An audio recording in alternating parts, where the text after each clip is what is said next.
28 তারিখ, 28/7/24 আমরা পড়ছিলাম চুম্বক, তড়িৎ চুম্বকত্ব, ইলেকট্রোম্যাগনেটিজম। এটাকে ইলেকট্রোম্যাগনেটিজমও বলা যায়। ইলেকট্রোম্যাগনেটিজম, এটার নাম হচ্ছে তড়িৎ চুম্বকত্ব। এই চ্যাপ্টারে আমরা অনেকটা এগিয়ে গেছি। আমরা এই চ্যাপ্টারের যেটা প্রিভিয়াস ডেতে পড়ছিলাম সেটা হচ্ছে লরেঞ্জ ফোর্স সম্বন্ধে আমরা পড়ছিলাম।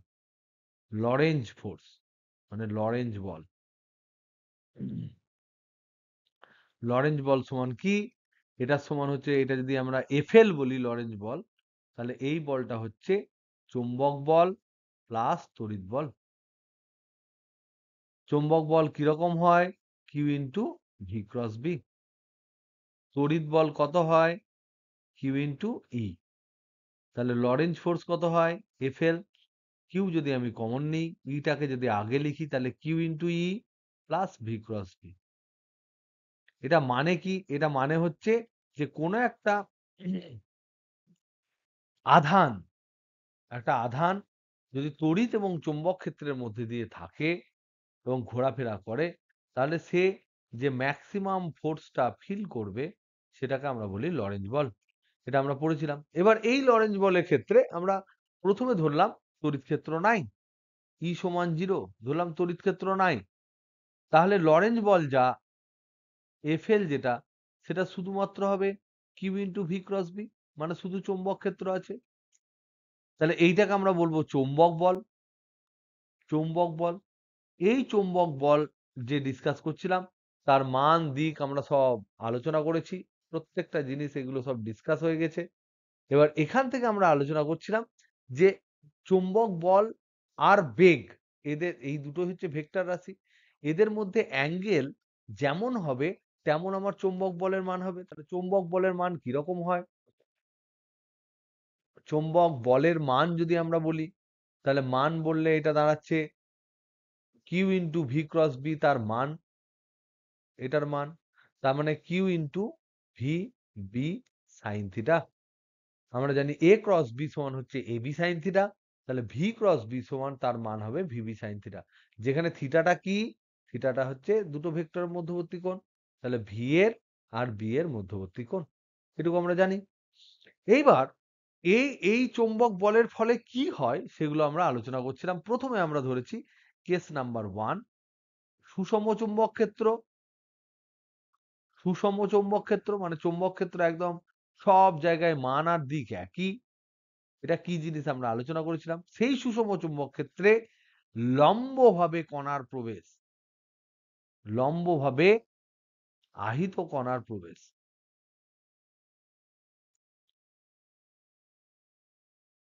সেক্ষেত্রে আমরা দেখেছিলাম যদি সুষম চৌম্বক ক্ষেত্র, ধরো এই জায়গাটায় যদি সুষম চৌম্বক ক্ষেত্র হয়, একদম সুষম চৌম্বক ক্ষেত্র যদি হয়, তাহলে এখানে ধরে নাও সুষম চৌম্বক ক্ষেত্র কোনোভাবে এটা ডট আছে, ডট আছে, ডট আছে, একদম সুষম চৌম্বক ক্ষেত্র। তাহলে এখানে একটা কণা যদি ঢোকে, তাহলে আমরা দেখতে পাই যে এখানে একটা গোল পথ হয়, সার্কুলার পথ হয়, যার একটা ব্যাসার্ধ হয় আর। তাহলে কণাটা একটা বৃত্ত পথে ঘুরে। তাহলে বৃত্ত পথে ঘোরার জন্য কি বল আবশ্যিক বলো তো দেখি?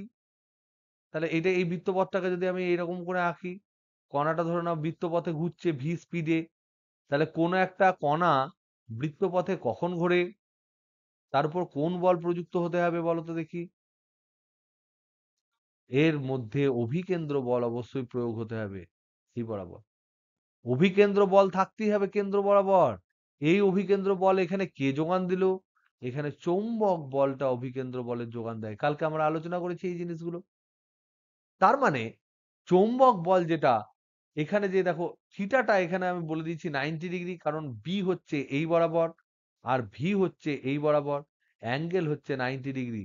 তার মানে থিটা যদি 90 ডিগ্রি হয়, তাহলে সেক্ষেত্রে এফএম যে ম্যাগনেটিক ফোর্স সেটা হবে কিউ ভি বি সাইন 90 মানে হচ্ছে 1, সাইন 90 ডিগ্রি মানে 1, তার মানে হবে কিউ ভিবি।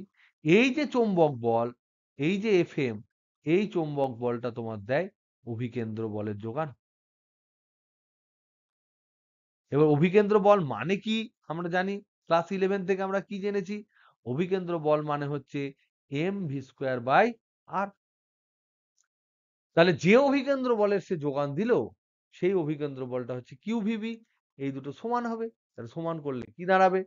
তাহলে সেখান থেকে আমরা আগের দিনের ক্লাসের লাস্ট ডিসকাশনটা এখান থেকে শুরু করেছিলাম। M V square by R সমান হচ্ছে Q into V into B. এখান থেকে আমরা কি ডিসকাশন করেছিলাম? এরকম একটা বৃত্তপথে কিন্তু ঘুরছে,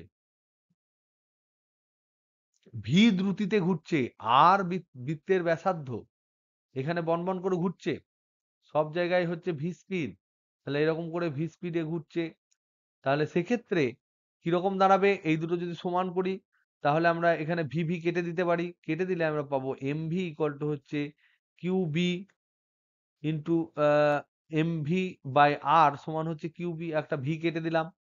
এবার দেখো এখানে যদি সমকৌণিক বেগে ঘুরতে থাকে তাহলে আমরা জানি V equal to omega into R হয়, যেখানে ওমেগা হচ্ছে কৌণিক বেগ। তাহলে আমাদের ক্লাস 11 এর জিনিস কৌণিক বেগ। তাহলে ক্লাস 11 এর কি কি জিনিস আমরা এখানে আলোচনা করব? এক নম্বর হচ্ছে কৌণিক বেগ ভি ইকুয়াল টু ওমেগা আর, আরেকটা হচ্ছে ওমেগা ইকুয়াল টু 2π/t। টি মানে কি? টিটা কি? টি হচ্ছে পর্যায়কাল। পর্যায়কাল মানে কি? এক পাক ঘুরতে কত টাইম লাগে। আর কম্পাঙ্ক যদি এফ হয়, এফ সমান আমরা জানি 1/t। এফটা কি? এফ হচ্ছে কম্পাঙ্ক। কম্পাঙ্ক মানে কি? 1 সেকেন্ডে কত পাক খায়। তাহলে এখান থেকে দেখো 1/t এর জায়গায় এফ বসাতে পারি। তার মানে এখান থেকে আমরা লিখতে পারি ওমেগা ইকুয়াল টু হচ্ছে 2π ইন্টু এফ। এই সমস্ত সম্পর্কগুলো কিন্তু আমরা ক্লাস 11 থেকে পেয়েছি। তাহলে এখানে দেখো আমরা এই জিনিসগুলো ক্যালকুলেট করব। ওমেগা সমান কত, এফ সমান কত, বা টি সমান কত, এগুলো আমরা ক্যালকুলেট করব। করতে গেলে ভি এর জায়গায় কি বসাবো? Omega R. তাহলে M equal to omega R বা M into omega R by R সমান হচ্ছে কিউবি। তাহলে এখান থেকে আর আর কেটে গেল। তাহলে ওমেগা সমান হলো কিউবি বাই এম। তাহলে ওমেগা সমান কিউবি বাই এম। এটা কৌণিক বেগ বা কৌণিক কম্পাঙ্ক বলা হয়। কৌণিক বেগকে কৌণিক কম্পাঙ্ক বলা হয়। তাহলে কৌণিক কম্পাঙ্ক আমি পেলাম এখানে কিউবি বাই এম। তার মানে এখান থেকে আমরা কি বুঝছি? যে বি যত বাড়বে তত বেশি বেশি কম্পাঙ্কে ঘুরবে, এম যত কম হবে তত বেশি বেশি ঘুরবে। তাহলে একটা ইলেকট্রনের কিন্তু কৌণিক কম্পাঙ্ক অনেক বেশি হবে প্রোটনের তুলনায়। কারণ দুজনের কিউ একই, একই চৌম্বক ক্ষেত্র যদি থাকে তাহলে কিন্তু সেক্ষেত্রে ইলেকট্রনের ভর যেহেতু অনেক কম, প্রায় 1837 ভাগ কম, তাহলে এর কম্পাঙ্ক কিন্তু 1837 ভাগ বেশি হবে। সেই প্রবলেম গুলো আমরা করব। আগে আমরা থিওরি গুলো আগে ভালো করে দেখি। এইগুলোই পড়বে পরীক্ষায়।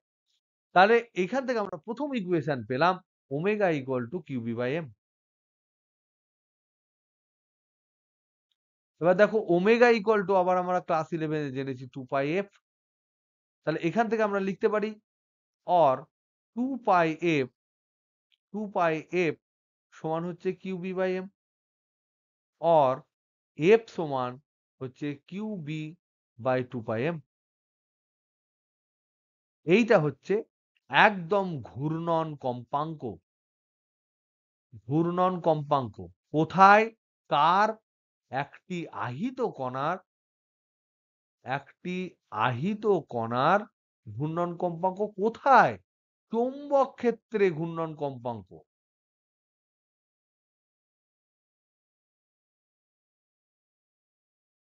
কোনো একটা আহিত কণা যখন চৌম্বক ক্ষেত্রে ঘোরে এবং তার ঘূর্ণন কম্পাঙ্ককে আমরা আলাদা একটা নাম দিই, তার নাম কি বলেছিলাম? এইটাকে বলা হয় সাইক্লোট্রন কম্পাঙ্ক।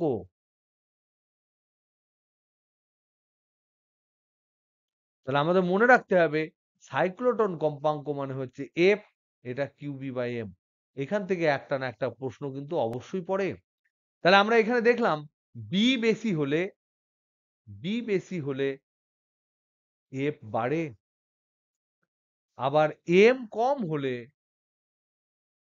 এফ বাড়ে। তাহলে এখান থেকে আমাদের কনক্লুশন কি আনলাম? এক্ষুনি একটা কনক্লুশন আমরা টানলাম, সেটা কি? কনক্লুশন হচ্ছে একই চৌম্বক ক্ষেত্রে, একই চৌম্বক ক্ষেত্রে ইলেকট্রনের, ইলেকট্রনের এফ বেশি হবে প্রোটনের থেকে? প্রোটনের চেয়ে প্রোটনের চেয়ে ইলেকট্রনের বেশি হবে কম্পাঙ্ক। কেন বেশি হবে? কারণ মাস ইলেকট্রনের কম।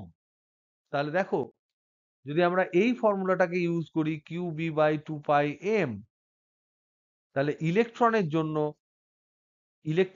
কি হবে? F ইলেকট্রন সমান হবে QB/2πm ইলেকট্রন। প্রোটনের জন্য যদি আমরা দেখি, তাহলে F প্রোটন সমান হচ্ছে QB/2πm প্রোটন। তাহলে এই দুটোর অনুপাত যদি আমরা দেখি, তাহলে Fe/Fp সমান কি দেখব? QB/2πme divided by QB/2πmp। QB/2π কেটে গেল, ভগ্নাংশের ভাগ উল্টে গেল, তাহলে MP/me। এটা কিরকম হয়? এটা 1837 গুণ হয়। কারণ প্রোটনের মাস ইলেকট্রনের মাসের তুলনায় অত গুণ বেশি। তার মানে এখান থেকে যদি এখানে কি কনস্ট্যান্ট ধরেছি, এখানে ধরে নিয়েছি বি হচ্ছে ধ্রুবক। চৌম্বক ক্ষেত্র যদি কনস্ট্যান্ট আমি ধরি, তাহলে এখানে আমরা পেলাম এফ ইলেকট্রন সমান হচ্ছে ইলেকট্রনের সাইক্লোটন কম্পাঙ্ক প্রোটনের থেকে এত গুণ বেশি। ওকে, ঠিক আছে, তাহলে বোঝা গেল। তাহলে টাইম পিরিয়ড কি হবে?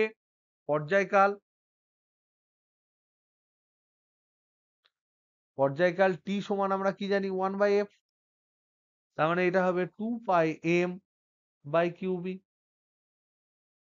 তাহলে কারোর কম্পাঙ্ক যদি বেশি হয়, পর্যায়কাল কম হবে।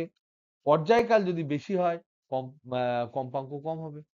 তো এখানে আমরা দেখলাম T is proportional to M, T is inversely proportional to Q, T is inversely proportional to B। তাহলে পর্যায়কাল যদি বেশি হয়, কম্পাঙ্ক কিন্তু কম হবে। তার মানে ধীরে ধীরে ধীরে ধীরে ধীরে ধীরে ঘুরবে।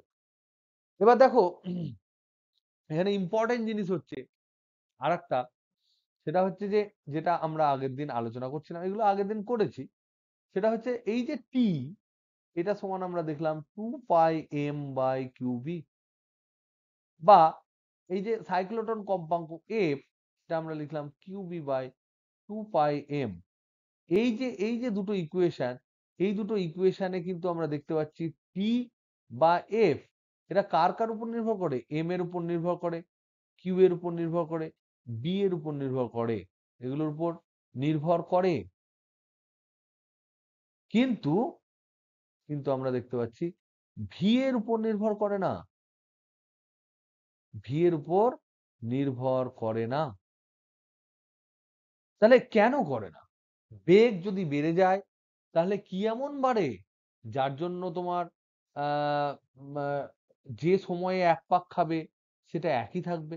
সেটা করার জন্য তোমাদেরকে বলেছিলাম যে একটা ভি বেগ ধরো আর একটা টু ভি বেগ ধরো, দুটো বেগ ধরে তোমরা ক্যালকুলেশন করো, দেখো কি দাঁড়ায়। তাহলে আমরা ছবিটা আঁকছি। ধরে নাও ভি বেগের ক্ষেত্রে ধরে নিলাম এরকম একটা সার্কেল হলো, যে ক্ষেত্রে ব্যাসার্ধটা হলো আর। টু ভি বেগের ক্ষেত্রে তাহলে কি হবে বলো তো দেখি? টু ভি বেগের ক্ষেত্রে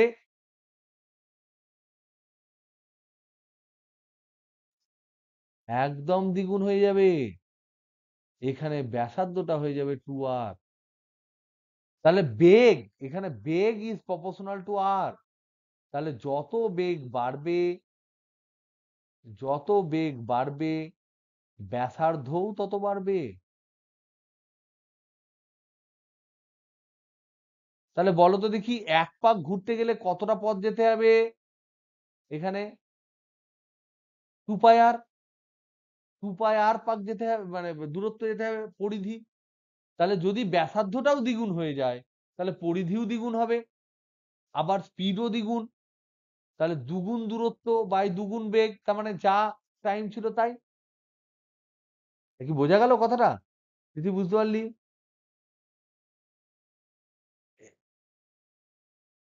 হ্যালো।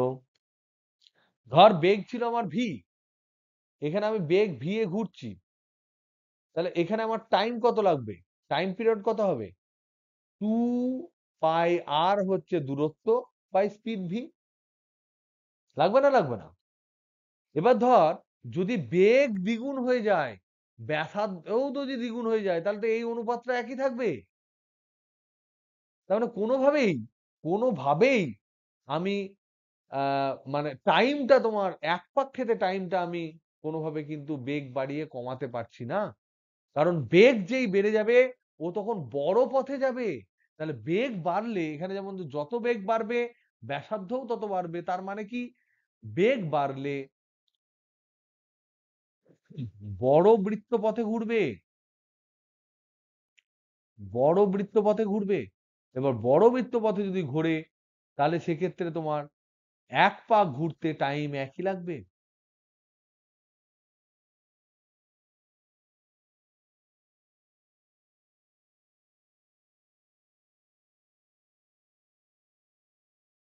তার মানে একই সময়ে এক পাক ঘুরবে, তার মানে টাইম পিরিয়ড কনস্ট্যান্ট থাকবে। এইটা হচ্ছে তার ব্যাখ্যা, যে বেগ বাড়লে ব্যাসার্ধ বেড়ে যায়। এবার ধরো তোমাকে কেউ জিজ্ঞেস করলো, একটা প্রবলেম আমি এখানে করি। প্রবলেম, একটি প্রোটন কণা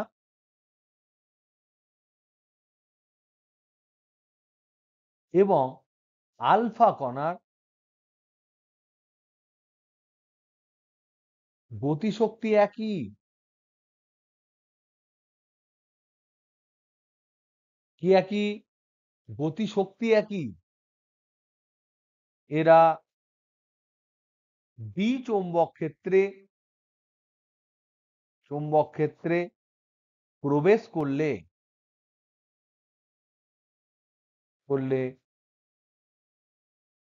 তাদের বক্রতা ব্যাসার্ধের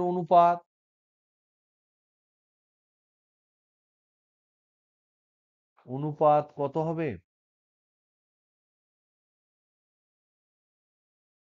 1 নাম্বার। 2 নাম্বার ধরো জিজ্ঞেস করলাম সময়ে টাইম পিরিয়ড বা পর্যায়কালের অনুপাত কত হবে?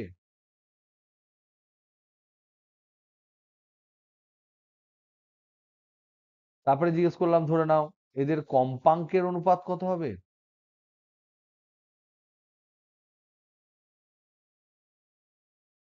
তাহলে আমাদের জানতে হবে প্রোটন আর আলফা মানে কি। প্রোটন কণা মানে আধান কত?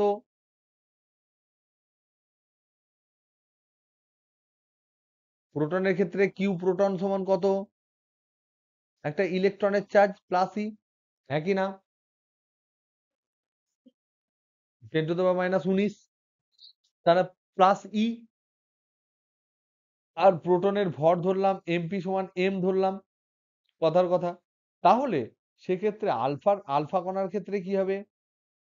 আলফা কণার কিউ আলফা সমান কত হবে? আলফা মানে কি? Helium 2 plus. হিলিয়ামের ভর কত হয়? হিলিয়ামের 4 হয় ভর, এটা 2 প্লাস হয়। তাহলে এর আধান হচ্ছে +2e। আর এম আলফা সমান ভর কত? 4, তাহলে আমরা লিখতে পারি 4m। যদি প্রোটনের ভর m হয় তাহলে হিলিয়ামের ভর আমরা লিখতে পারি 4m। লিখতে পারি না পারি না? কি হে, এ কি লেখা যায় না লেখা যায় না? যায় তো? তাহলে দেখো আমাদের এবার সমীকরণ কি, আমরা সমীকরণগুলোই যাই। তাহলে দেখো প্রথমে হচ্ছে যে কম্পাঙ্ক, 1 নাম্বার ধরো কম্পাঙ্কটা দেখছি। এফ সমান কি ফর্মুলা আমাদের? কিউবি বাই 2 পাই এম, এটা হচ্ছে ফর্মুলা। তাহলে প্রোটনের জন্য কি হবে? প্রোটনের জন্য আমাদের ফর্মুলা কি হবে? এফ প্রোটন সমান হবে Q proton B by 2 pi M proton. তাহলে সমান কিউ প্রোটন মানে E B by 2 pi into M proton মানে এম, বসালাম। আলফা কণার জন্য কি হবে? এফ আলফা সমান Q alpha B by 2 pi M alpha. Q alpha মানে হচ্ছে alpha 2e into B by 2 pi M alpha মানে 4m। তাহলে এইটা কেটে গেলে দেখো half into E B by 2 pi M হবে। এই 2 পাই এমটা একই রাখলাম, এখানেও 2 পাই এম একই রাখলাম। তাহলে এই 2 আর এই 4 কেটে একটা 2 পড়ে থাকবে, এটাকে হাফ করে দিলাম। তাহলে কার কম্পাঙ্ক বেশি হলো, প্রোটনের না আলফার?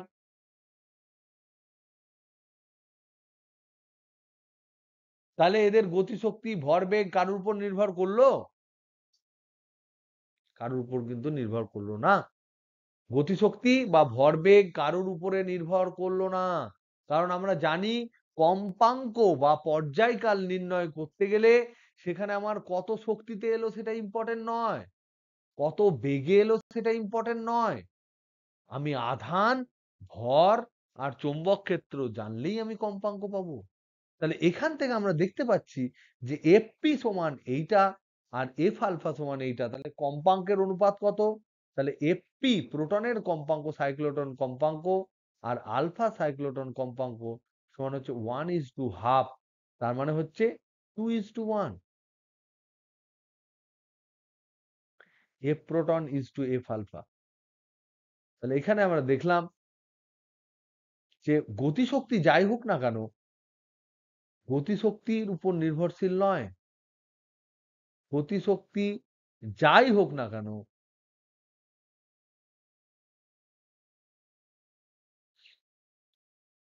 একই চৌম্বক ক্ষেত্র যদি হয়, একটা নির্দিষ্ট চৌম্বক ক্ষেত্রে যদি হয়, চৌম্বক ক্ষেত্রে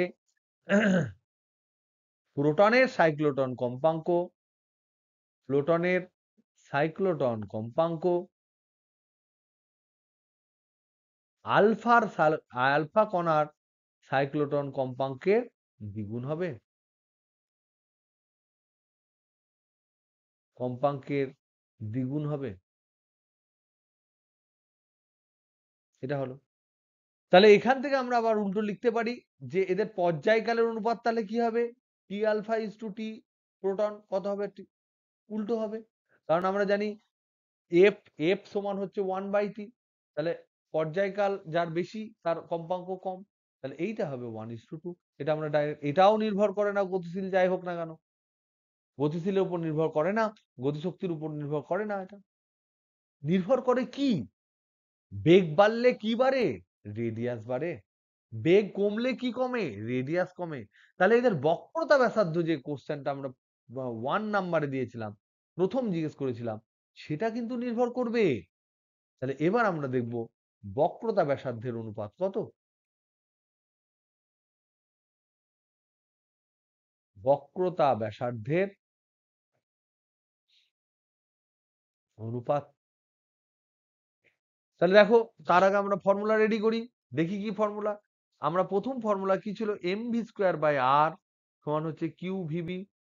এখান থেকে ভিভি কেটে দিলাম একটা, তাহলে mv/r সমান হয়ে গেল কিউবি।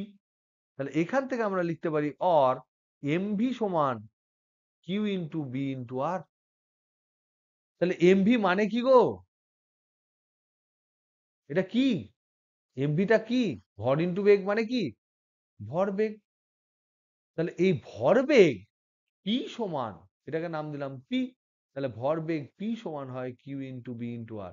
তো this is very important formula, এটা ভেরি ভেরি ইম্পর্টেন্ট ফর্মুলা। এইখান থেকে আমার আসবে রেডিয়াস, এখান থেকে আমার আসবে রেডিয়াস। তাহলে রেডিয়াসের ফর্মুলা কি, পি বাই কিউ বি। তাহলে রেডিয়াস সমান আসছে পি বাই কিউ বি, এইটা হচ্ছে আমার ফর্মুলা। তাহলে বক্রতা ব্যাসার্ধের ফর্মুলা কি দাঁড়ালো, R equal to P by Q B. তাহলে বসাই, তাহলে বক্রতা ব্যাসার্ধ আর সমান হলো পি বাই কিউ বি। এবার দেখো ভরবেগ চলে এলো, তাহলে ভরবেগ চলে যে এলো, তাহলে তোমার গতিশক্তি কার বেশি, কার ভর বেশি, কার বেগ বেশি, এই সমস্ত জিনিস চলে এলো। তাহলে বক্রতা ব্যাসার্ধে কিন্তু শক্তির উপর বা এর উপর নির্ভরশীল। তাহলে এখানে এবার আমাদের প্রবলেমে চলে এসো। প্রবলেমে কি দেওয়া আছে? প্রবলেমে দেওয়া আছে কি? প্রবলেমে প্রদত্ত এদের গতিশক্তি সমান। গতিশক্তি সমান। তাহলে গতিশক্তি যদি সমান হয়, তাহলে গতিশক্তি আর ভরবেগের মধ্যে সম্পর্ক কি? পি এর মধ্যে সম্পর্ক কি এদের দুজনের মধ্যে? গতিশক্তি আর পি এর মধ্যে সম্পর্ক কি বলতে পারবে? এটা কিন্তু খুব কাজে লাগবে। কে সমান, কে সমান দেখো হাফ এম ভি স্কোয়ার, একই না? উপর নিচে এম দিয়ে গুণ করে দাও, তাহলে 1/2m, M square V square লিখতে পারি তো। তাহলে কে সমান 1/2m, এম ভি এর হোল স্কোয়ার লিখতে পারি। তাহলে এইটা তো পি স্কোয়ার। তাহলে এইখান থেকে আমরা লিখতে পারি, কি লিখতে পারি? কে সমান পি স্কোয়ার বাই 2m। তার মানে পি সমান, পি সমান এখান থেকে আমরা লিখতে পারি root over of 2m K. P square সমান 2m কে, তাহলে পি সমান রুট ওভার অফ 2m কে। তাহলে এই বক্রতা ব্যাসার্ধের যদি ভরবেগ দেওয়া থাকে তাহলে এইটা ফর্মুলা, যদি গতিশক্তি দেওয়া থাকে তাহলে ভরবেগকে গতিশক্তিতে কনভার্ট করে নেব। কি ফর্মুলা তার? পি সমান root over of 2m K. 2m kinetic energy. এটা কিন্তু ক্লাস 11 এর জিনিস। তাহলে এখান থেকে আমরা আর সমান কি পাবো? বক্রতা ব্যাসার্ধ আর সমান কি পেলাম? যেটা ছিল পি বাই কিউবি, সেই ফর্মুলাটায় আর এখন দাঁড়িয়ে গেল কি? আর সমান দাঁড়ালো root over of 2m K by Q B. এই ফর্মুলায় এবার আমরা, এই ফর্মুলাটা এবার আমরা একবার ইউজ করব প্রোটনের জন্য, আর একবার ইউজ করব আলফা কণার জন্য। নিয়ে অনুপাত করব। তাহলে দেখো প্রোটনের জন্য, তাহলে আর প্রোটন যদি আমি বলি, আর প্রোটন সমান root over of 2m proton into kinetic energy, দুজনের সমান, তাহলে কে লিখলাম।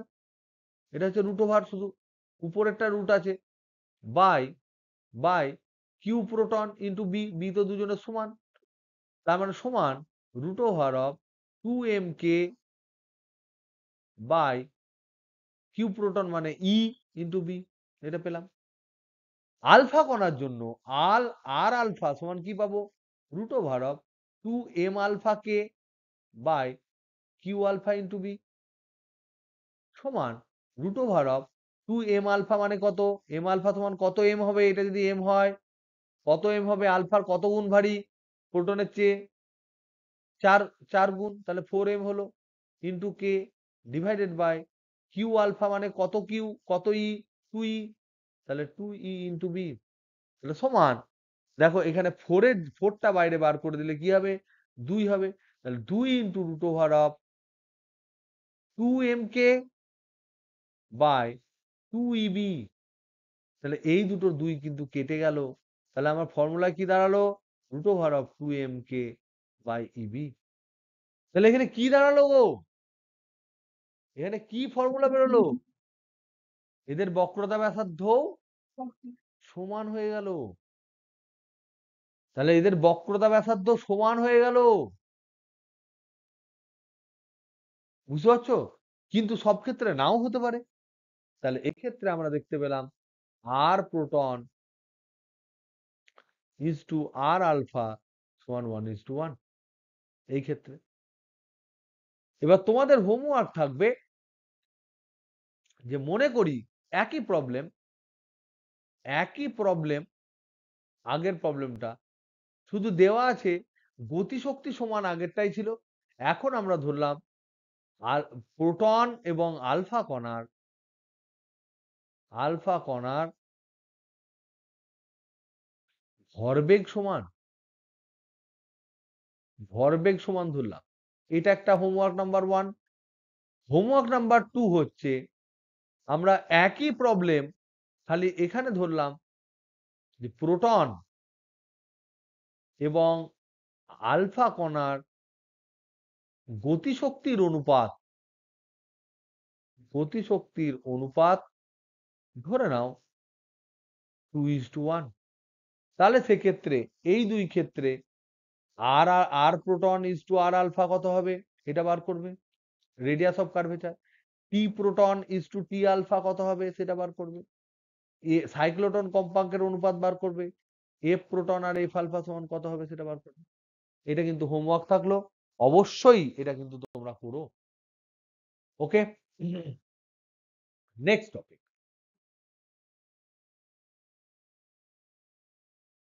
এবার আমি নেক্সটে যাওয়ার আগে প্রত্যেককে জিজ্ঞাসা করি, সবাই বুঝতে পারছো না শুধু এমনি হ্যাঁ হ্যাঁ করছো? একটু আওয়াজ দাও দেখি শুনি।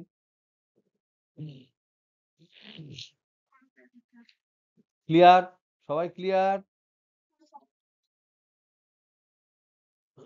দেখো, এরপর আমরা তাহলে নেক্সট টপিকে যাই। ধরে নাও আগেরটায় আমরা পূর্বে কি আলোচনা করেছি?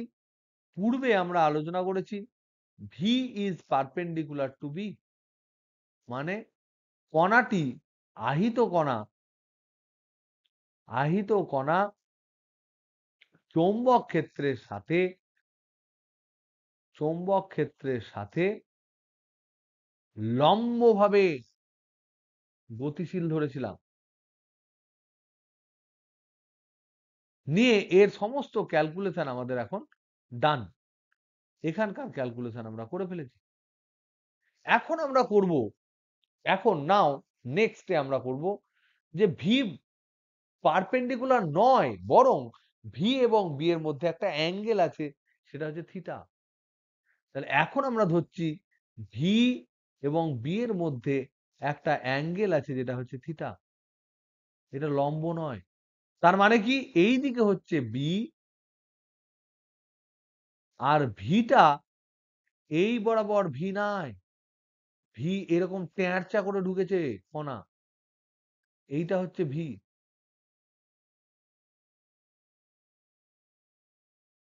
এই অ্যাঙ্গেলটা হচ্ছে থিটা। তাহলে আমাদের কি হবে সেটা আমাদেরকে দেখতে হবে। কেউ গেস করতে পারবে কিরকম হতে পারে?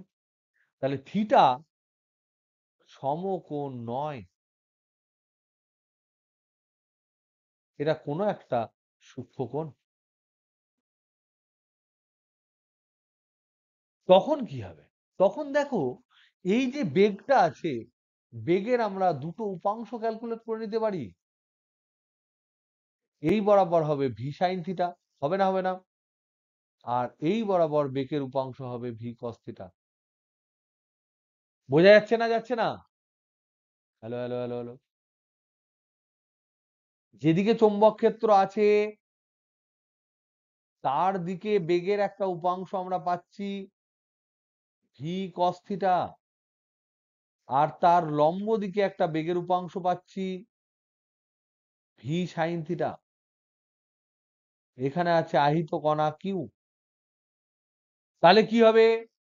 যেটা লম্বভাবে আছে, আগে আমরা কি আলোচনা করলাম? লম্বভাবে থাকার জন্য কি রকম পথ হয়েছে? বৃত্তাকার পথ হয়েছে। তাহলে এইটার জন্য, এই ভি সাইন থিটার জন্য একটা বৃত্ত হবে। এখানে এখানে ভি সাইন থিটাটা এরকম হলে এরকম বৃত্ত হবে না, এটা ট্যানজেন্ট হবে। তার মানে এরকম ধরে নাও বৃত্ত হলো। আর এই ভি কস থিটার জন্য কি হবে? বৃত্তের কেন্দ্রটা উপরের দিকে উঠে উঠে যাবে। তাহলে একটা বৃত্ত হচ্ছে আর বৃত্তের কেন্দ্রটা উপর দিকে উঠে উঠে যাচ্ছে, তাহলে দেখতে কেমন হবে? এইরকম হবে। এইটা হচ্ছে হেলিক্যাল, ইংরেজিতে এটাকে বলা হয় হেলিক্যাল পথ। হেলিক্যাল পথ। এবার হেলিক্যাল পথটা তোমাদের এই বইয়ে কুণ্ডলীকৃত, ঠিক আছে, সংখিল, সংখিল বলতে পারো, কুণ্ডলিত না কি দেওয়া আছে, যাই হোক এইটা তোমরা দেখে নেবে। এটা কুণ্ডলিত, কুণ্ডলীর মতো, তাহলে কুণ্ডলিত পথ হবে। তাহলে ফান্ডাটা বুঝতে পারলে? এটা কিন্তু এরকম আমি যে ছবি এঁকেছি এদিকে বেড়ে কমে গেল, এটা যাবে না, এটা সমান সমান হবে। বৃত্ত যেটা আমরা এঁকেছি এটা একদম সমান সমান হবে, এরকম এরকম সমান সমান বার। তাহলে এক্ষেত্রে এক্ষেত্রে আমরা ক্যালকুলেট করব যে এর পর্যায়কাল কত, এক পাক ঘুরতে কত টাইম লাগবে, আর এক পাক ঘুরলে ও কতটা উপর দিকে আসে? কি বুঝতে পারছিস না পারছিস না? Hello hello hello. তাহলে এখানে আমরা ঠান্ডাটা বলে দিই। কে বকছিস রে আমাকে? অনিন্দা বকলি? ঠান্ডাটা বলে দিই। ঠান্ডাটা কি দেখলাম? যখন আহিত কণা চৌম্বক ক্ষেত্রের সাথে ঠিক লম্বভাবে প্রবেশ করে না তখন কণার বেগের দুটি উপাংশ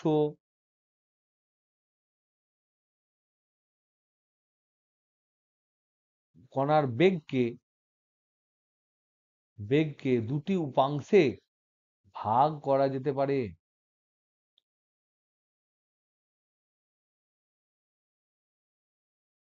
এক নাম্বার হচ্ছে বি এর লম্ব দিকে উপাংশ,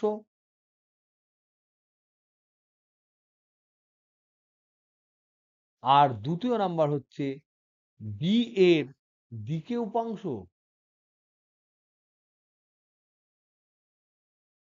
দেখতে কেমন? এইটা যদি বি হয় তাহলে বেগের দুটো উপাংশ আমরা পাবো। একটা হচ্ছে এইদিকে ভি সাইন থিটা, আর একটা হচ্ছে ভি কস থিটা। যেদিকে বি আছে সেদিকে ভি কস থিটা হবে। তাহলে এইটা হচ্ছে ভি সাইন থিটা আর এটা হচ্ছে ভি কস থিটা। এবার এই যে সাইন থিটা উপাংশ, এই লম্ব দিকে উপাংশের জন্য, বেগের উপাংশের জন্য বৃত্তাকার পথ হবে, প্লাস এটার জন্য এইদিকে তো কি হবে, এইদিকেও তো কণাটা ভি বেগ আছে, কণাটা তাহলে ওইদিকে সরে যাবে। তাহলে বৃত্তের কেন্দ্র চৌম্বক ক্ষেত্র বরাবর এগিয়ে যাবে। তাহলে কেন্দ্রের অক্ষ বরাবর গমন হবে। তাহলে একটা হচ্ছে ঘুরছে আর কেন্দ্রটা উঠছে, তাহলে একজন ঘোরাচ্ছে এরকম করে, প্লাস একজন কেন্দ্রটাকে তুলছে। তাহলে এই দুটো মিলে তার রেজাল্ট কি দাঁড়াবে? রেজাল্টটা দাঁড়াবে এরকম, এরকম, এরকম। এইটা হচ্ছে কুণ্ডলিত গতি হবে। তাহলে এটা হলো কুণ্ডলিত গতি। ইংরেজিতে এটাকে বলা হয় হেলিক্যাল পাথ, স্পাইরাল নয়। এখানে যেমন স্পাইরাল লিখেছে সেইটা কিন্তু ভুল লিখেছে। Helical is the right term. তোমাদের বইয়ে দেখবে স্পাইরাল দেওয়া আছে, স্পাইরাল মানে এরকম, এরকম, এরকম, এরকম। এটা হচ্ছে স্পাইরাল, এটা নয়, হেলিক্যাল হবে। ওকে, তাহলে এখানে আমরা কি ক্যালকুলেট করব? এই যে প্রবলেমটায় এখানে আমাদের কি কি জিনিস ক্যালকুলেট করব? এক নাম্বার আমরা ক্যালকুলেট করব কম্পাঙ্ক কত। সেই কম্পাঙ্কটাকে কি কম্পাঙ্ক বলে? সাইক্লোটন কম্পাঙ্ক। কোন কণা যখন কোনো চৌম্বক ক্ষেত্রে ঢোকে, আহিত কণা, তখন সে ব ব করে ঘুরে একটা সার্কুলার পথে। যদি চৌম্বক ক্ষেত্র বেশি হয় তাহলে তার ব্যাসার্ধ ছোট হয়, যদি চৌম্বক ক্ষেত্র কম হয় ব্যাসার্ধ বড় হয়। কিন্তু সে একটা যদি জায়গা পায়, অনেকটা জায়গা পায়, তাহলে সে সার্কুলার পথে ঘুরবে। তাহলে সে প্রতি একক সেকেন্ডে যত পাক খাবে সেই কম্পাঙ্কটাকে, ঘূর্ণন কম্পাঙ্কটাকে আমরা সাইক্লোটন কম্পাঙ্ক বলি। তাহলে এটা আমরা নির্ণয় করব সাইক্লোটন কম্পাঙ্ক কত। 2 নাম্বার আমরা নির্ণয় করব পিচ কত। পিচ, PITCH, পিচ কত? পিচ মানে কি গো? স্ক্রু পিচ মানে আমরা জানি স্ক্রু দেখতে কেমন হয়? এরকম হয় না স্ক্রু? বুঝতে পারছো? এরকম স্ক্রু হয় তো সৃজন?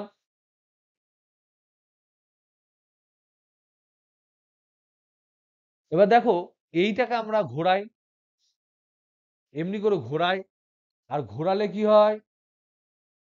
এইটা এগোই,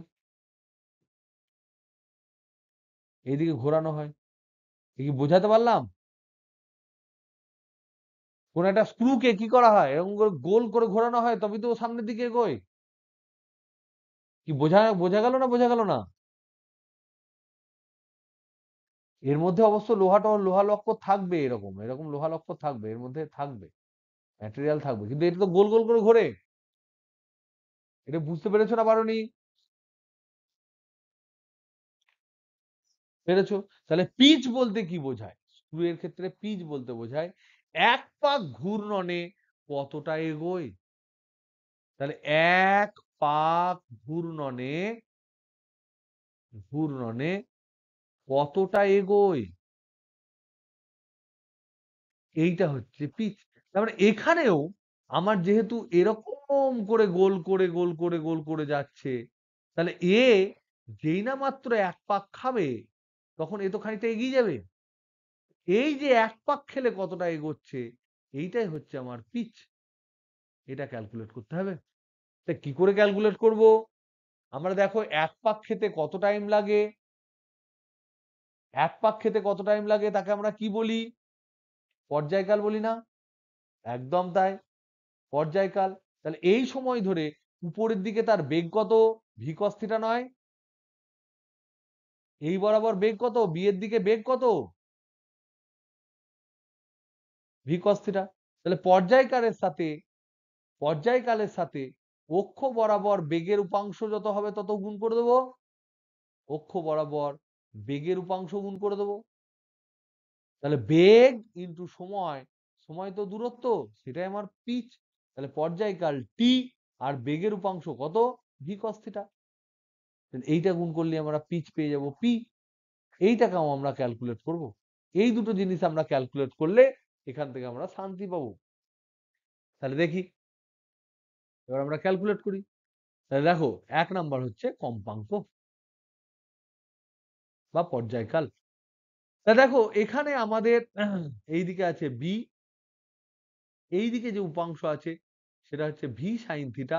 এই ভি সাইন থিটাকে আমরা ধরে নিলাম ভি1, আর এই বরাবর আছে ভি কস থিটা। তাহলে দেখো, এই লম্বভাবে যে উপাংশটা আছে সেটা ভি1 যদি হয়, তাহলে আমরা এই দিক থেকে যদি তাকাই, তাহলে আমরা এরকম একটা সার্কেল দেখবো। এইদিকে ঘুরছে মানে এরকম একটা সার্কেল দেখবো ধরে নাও, বা এইদিকে ঘুরছে, যে কোনো একটা দিকে ঘুরছে সেটা দেখতে পাবো। কোন দিকে ঘুরবে গো? ডান দিকে ঘুরবে না বাঁ দিকে? তাহলে আমরা কি ইউজ করব? এরকম আমরা এই ইউজ করব, ফ্লেমিং এর বামহস্ত নিয়ম। কোন দিকে বি? কোন দিকে বি? বি মানে হচ্ছে তোমার এই এই এই মধ্যমা মধ্যমা দিয়ে, সরি, এইদিকে, এটা কি বলে, বৃদ্ধাঙ্গুষ্ঠ তর্জনী দিয়ে, তর্জনী, এটা ভি। তাহলে বুড়ো আঙুলটা এইদিকে আসছে, তার মানে এটা এইদিকে ঘুরছে, এইদিকে ঘুরবে, তার মানে এটা ডাইরেকশন ভুল লিখেছি, এটা হচ্ছে এইরকম ডাইরেকশন হবে। তাহলে এইভাবে ঘুরবে, এইভাবে এক পাক খাবে, খেতে খেতে উপরে উঠবে, এক পাক খাবে উপরে উঠবে, এরকম হবে। এরকম কিন্তু ব্যাসার্ধ গুলো সমান হবে, উল্টো পাল্টা ব্যাসার্ধ হবে না। তাহলে দেখো, এখানে যে ঘুরছে, তাহলে এর বেগটা এখানে হচ্ছে ভি1, এইদিকেও হচ্ছে ভি1। ব্যাসার্ধ, ব্যাসার্ধ ধরে নাও আর ধরলাম। তাহলে এখানে ফর্মুলা কি হবে? কিউ ভি1 ইন্টু বি, এইটা হবে আমার এই বরাবর ফোর্স, সমান কি হবে? এম ভি1 স্কোয়ার বাই আর, এই যে আর। তাহলে এখানে ভি1 একটা কাটলো, তাহলে একটা ভি1 পড়ে থাকলো।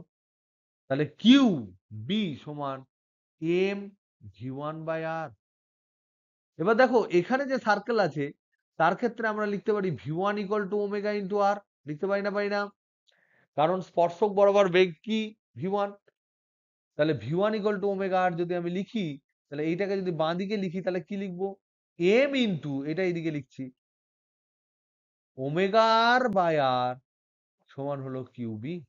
তাহলে আর আর কেটে গেল, তাহলে ওমেগা সমান হলো কিউবি বাই এম। তাহলে এখানে একটা কি পেলাম?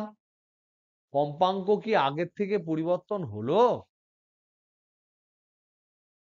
কম্পাঙ্ক কি আগের থেকে পরিবর্তন হলো? কম্পাঙ্ক কিন্তু একই থাকলো। তার মানে কি, বেগের উপর যেমন নির্ভর করে না, বেগের দিকের উপরেও নির্ভর করে না। বুঝতে পারছো আমি কি বলছি? আগে তো আমরা পড়লাম কম্পাঙ্ক বা পর্যায়কাল শক্তি বা বেগ এদের উপর নির্ভর করে না। বেগ বাড়লে রেডিয়াস বাড়ে, টাইম একই লাগে, সেটা আমরা আগে ডিসকাশন করছিলাম।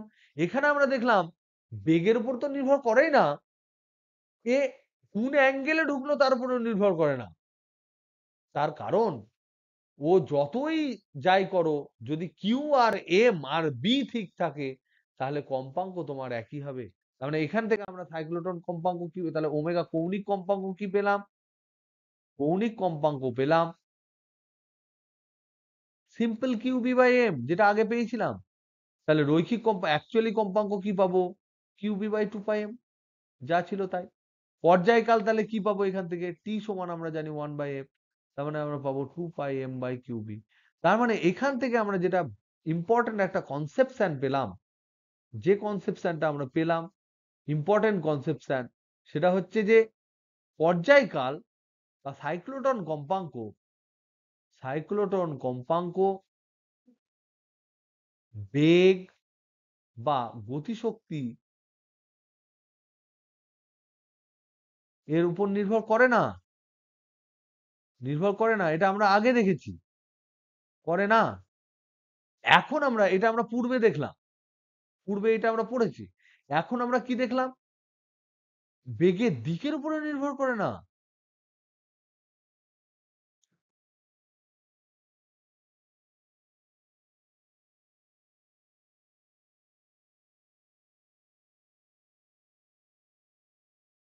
তাহলে এটা পেয়ে গেলাম, তাহলে টি আমি পেয়ে গেলাম।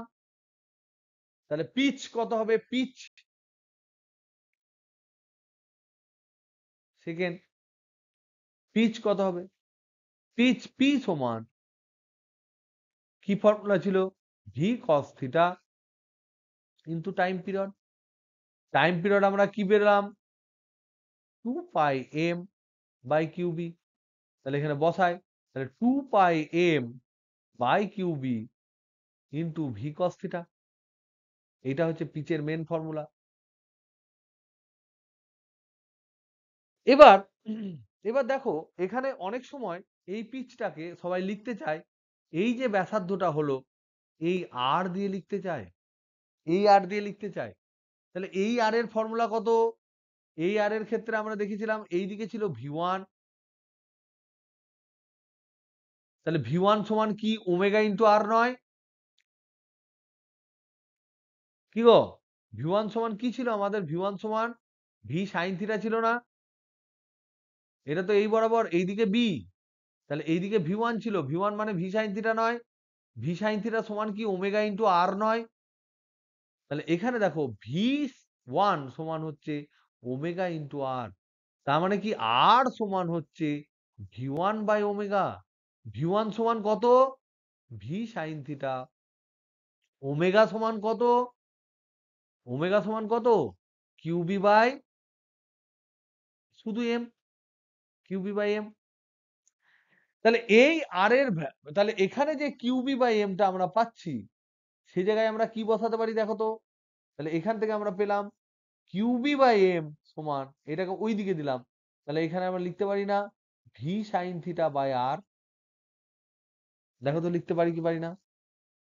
এখানে আর এখান থেকে আরটাকে নিচে নিয়ে এলাম, এইটাকে উপরে নিয়ে চলে গেলাম, তাহলে কিউবি বাই এম সমান ভি সাইন থিটা বাই আর লিখতে পারি না পারি না? Hello hello hello. তাহলে দেখো পিচ, পিচ এখানে কিউবি বাই এম সমান ভি সাইন থিটা বাই আর পেলাম, পিচের ফর্মুলা এটা। তাহলে দেখো পিচ সমান, পি সমান কি পেয়েছি? 2 πm/কিউবি ইন্টু ভি কস থিটা। আর এখন আমরা কি পেলাম? V sine theta by R সমান আমি পেলাম কিউবি বাই এম। তাহলে এইটা এখানে বসাবো, তাহলে এখানে দেখো 2 পাই বাই, এটাকে আমরা এরকম লিখতে পারি না Q B by M into V cos theta? এটা লিখতে পারি না পারি না? এটা ভাগ করে নিলাম এম কে। বলো একটু হ্যাঁ হু বলো। তাহলে কিউবি বাই এম এর জায়গায় এটা বসাবো, তাহলে 2 pi by V sine theta by R into V cos theta. তাহলে ভিভি কাটলো, আর উপর দিকে উঠে গেল, তাহলে 2 pi R cos theta by sine theta সমান হচ্ছে কট থিটা।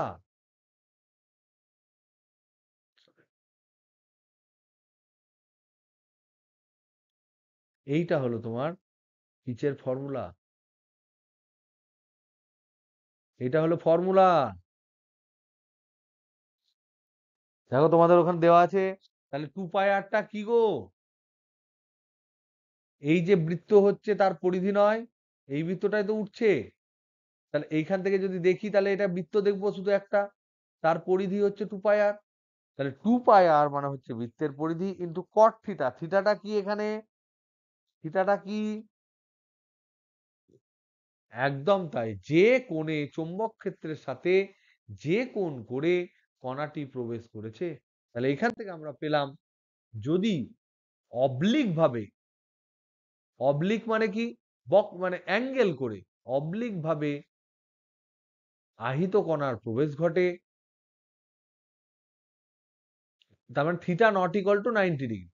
90 ডিগ্রি হলে পারপেন্ডিকুলার, আর না হলে অবলিক। কণার প্রবেশ হয়, তবে কণাটির গতি, কণাটির গতি হেলিক্যাল হবে, গতিপথ হেলিক্যাল হবে। হেলিক্যাল মানে কুণ্ডলিত, বা যাই হোক যেটা বলবে, কুণ্ডলিত বা চোঙাকৃতি, যা বলবি বলবি, 1 নাম্বার। 2 নাম্বার, তাহলে কণাটি পিচ হবে এক পাক্ষে যতটা এগোবে, সেটা হচ্ছে পরিধি, বৃত্তপথের পরিধি ইন্টু কট থিটা, যেখানে থিটা সমান হলো angle between V and B. তাহলে থিটা মানে হচ্ছে কণাটি চৌম্বক ক্ষেত্রের সাথে, চৌম্বক ক্ষেত্রের সাথে যে কোণে প্রবেশ করেছে।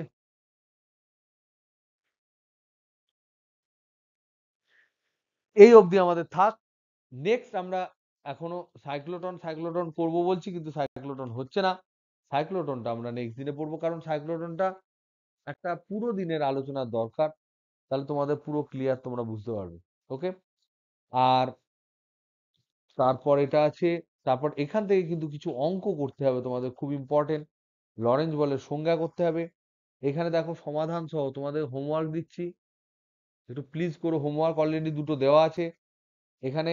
আমার বইয়ে 345 পেজ যেটা আছে, ছায়ার বইয়ে এই পেজের এখানে আমার প্রবলেম কিছু দেওয়া আছে, সমাধান সহ, সমাধান সহ গাণিতিক উদাহরণ যেটা আছে এখান থেকে 1 নাম্বার, 2 নাম্বার, 3 নাম্বার, 4 নাম্বার আর 5 নাম্বার এটা করে দেওয়া আছে। তবু এগুলো করে পাঠিও কালকের মধ্যে। কালকের মধ্যে মোটামুটি পাঠালে, তাহলে কালকে রাত্রে যদি অ্যাভেলেবল আমি থাকি, যদি তাড়াতাড়ি আসি, কাল রাত্রে তোমাদের ক্লাস হবে। ওকে। তাহলে চেষ্টা করব। নেক্সট ক্লাসটা হচ্ছে টুমরো,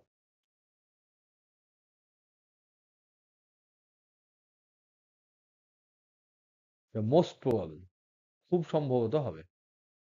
ওকে। চলো, টাটা,